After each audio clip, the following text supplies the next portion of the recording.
With the last album that we looked at, Clambake, I said that I way preferred the bonus songs to almost all the songs that appeared in the film.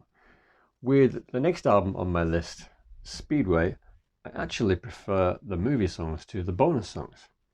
And once again, there were 5 bonus songs on here. Most of them were quite recent, so it wasn't as though they were reaching into the bottom of the bonus song barrel. The oldest song was Western Union from 1963, and that's probably my least favourite song on the album. There are also a couple of movie rejects. Five Sleepyheads was actually a Speedway movie reject, and Going Home comes from Stay Away. The strongest songs among the bonus songs are the 2 ballads, Mine and Suppose. And they're a lot more ballsy than most of the movie ballads from the 1960s. Suppose is beautifully sung, but it's spoiled very slightly for me by the hysterical lyrics. It's impossible to imagine a world without a star, but imagining no you is more impossible by far. I don't know if Elvis could get away with a chat-up line like that, but I certainly wouldn't have the confidence to try it. With Nancy Sinatra's Your Groovy Self being the other song on side 2, I tend not to listen to side 2 as much as side 1, which contains all the Elvis songs from the movie. Once again, the songwriters came up with an old-fashioned rock and roll melody for Elvis to sing in There Ain't Nothing Like a Song. When you say that's it, boy, I'm finally beat. You're going 90 miles an hour down a dead-end street. I think the success or failure of those songs depended on Elvis's belief in them. If he could get into it, if he believed in it, then they came off, the song came off. Otherwise, it didn't. In this case, though, he absolutely nails it 100%. And for me, it's one of the best rock songs of Elvis's 1960s movies. I think that might have had something to do with Nancy Sinatra's presence on the song. She sings with him towards the end of the song, and I don't know whether he was trying to impress her or just showing her who was the boss, but he absolutely nails it completely. Poor old Nancy, she's way out of her depth on this song. And I think the thing about Nancy Sinatra is give her a good song, a really good song like These Boots Are Made for Walking, and she's fine. But I don't think she had the chops to elevate an ordinary song like Elvis could. He's Your Uncle, Not Your Dad is the big production number in the movie, and I actually quite like this one. It's another one of those songs that gets criticized a lot by fans, but I enjoy it. And even Elvis himself seems a little bit embarrassed in the film to be doing it, but I think the arrangement's good, and I like some of the lyrics as well. Who Are You? Who Am I?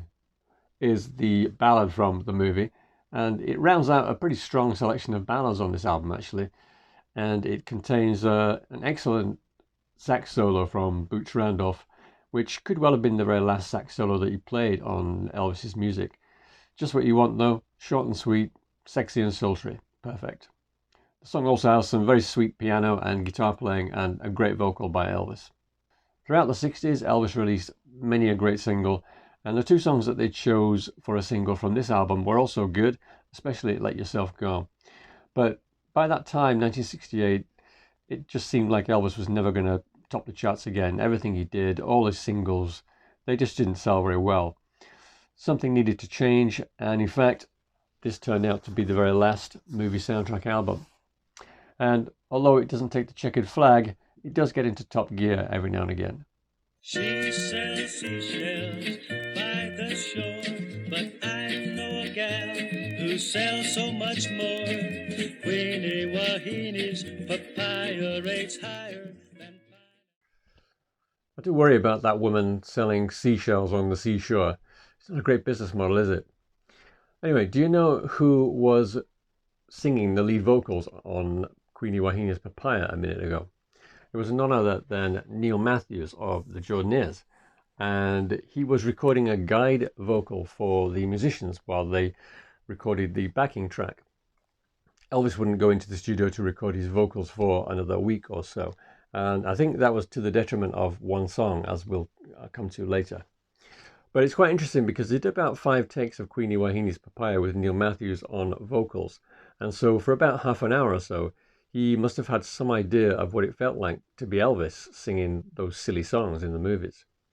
And another couple of songs that come in for a lot of criticism in Paradise Hawaiian Style are Dating and A Dog's Life.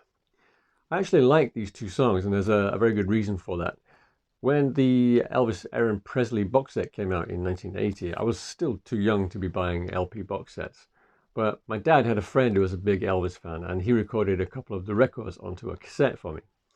One of them was a concert tape and a concert recording, and I wasn't really into Elvis's live recordings and 70s music at the time, so I didn't really enjoy that one too much. But on the other side, he included Collector's Gold from the movie years, and that's the LP you might recall that is full of movie song outtakes, and several of them, including Dating and Dog's Life from this album, include false starts where Elvis just cracks up. You just can't get to the end of the song because the lyrics are so silly. And Elvis had one of those laughs that just makes other people want to laugh as well. So that's one reason why I like those two songs. And I do quite enjoy the lyrics as well, especially Dating. It's not exactly the final word on the subject, but you've got to remember that Elvis was singing it with a little girl in the movie. Another positive experience I have related to the movie and film is from around about 1977. I think Elvis just died, and I got to see the movie at my grandma's house in colour because they had a colour TV and we didn't have a colour TV in my house at the time. And my granddad was out down the club having a couple of lunchtime pints, and my brothers weren't interested in watching Elvis. So I got to see the movie all on my own, watching it in colour, and it was great fun. And there was one particular scene in the movie that always stuck with me. It was when Elvis sang Stop Where You Are. And every time he sang Stop, the film just stopped. I just couldn't believe it. Like, you can't do that. You stop the movie like that. But they did. And I think that's why this album rates slightly higher than it perhaps should, because I do have some positive memories associated with it. And it just shows that it's very difficult to be totally objective when doing these kind of ranking videos. You can't really separate the experiences that you have that are associated with the music. Probably the weakest song on the album is House of Sand. And the idea behind the song is that a sandcastle is like a real house without love. It's sure to fall apart. And the composers tried a similar idea with the second verse, changing it to a tower of clay. And it doesn't really work the second time around. In fact, the song itself starts to fall apart, just like the House of Sand. Drums of the Islands and This Is My Heaven are songs that I feel like I should like them, but they don't really appeal to me all that much for some reason. Scratch My Back kind of reminds me of Stop Where You Are in that it's a pop song, but it has a quite syncopated rhythm. I quite enjoy that and the slightly risque lyrics that it has. But there are only a couple of really excellent songs on the album, and the first one is the theme tune, and not surprisingly, Paradise Hawaiian Style is one of the better Elvis movie themes, and it just like a good movie theme, Elvis movie theme, it really gets you in the mood for going to Hawaii for 90 minutes.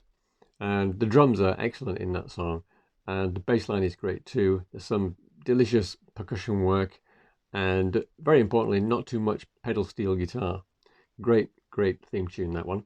And the other good song on the album is the bonus track, Sandcastles. And I have a slight problem with Sandcastles in that I think that Elvis sings it a bit flat.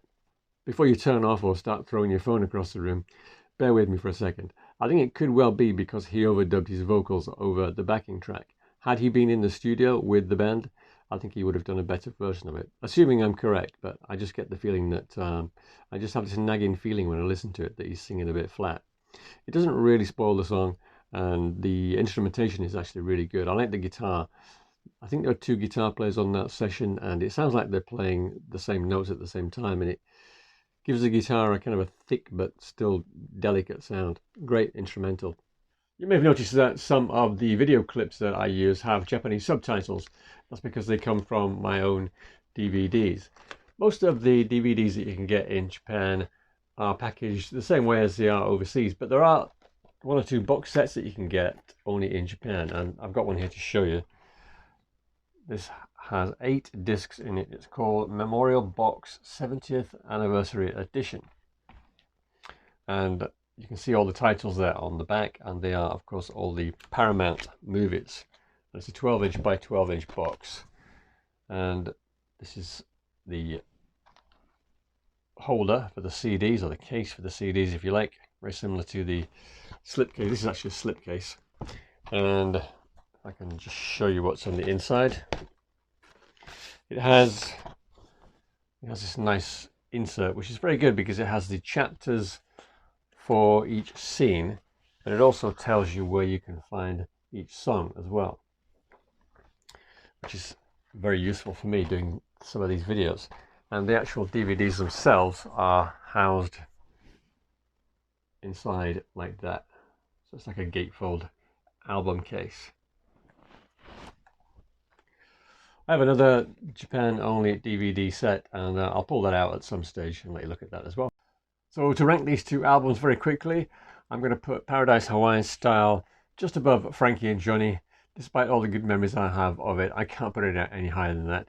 And Speedway is going right to the top. Probably the best songs on the album are not quite as good as the best songs on Clambake, but I think overall it's a much more consistent album than that. And so I think that justifies putting it at number 1 at this stage. But will it stay there? I doubt it very much. I'll do another one of these videos fairly soon, but thanks for watching. Cheers.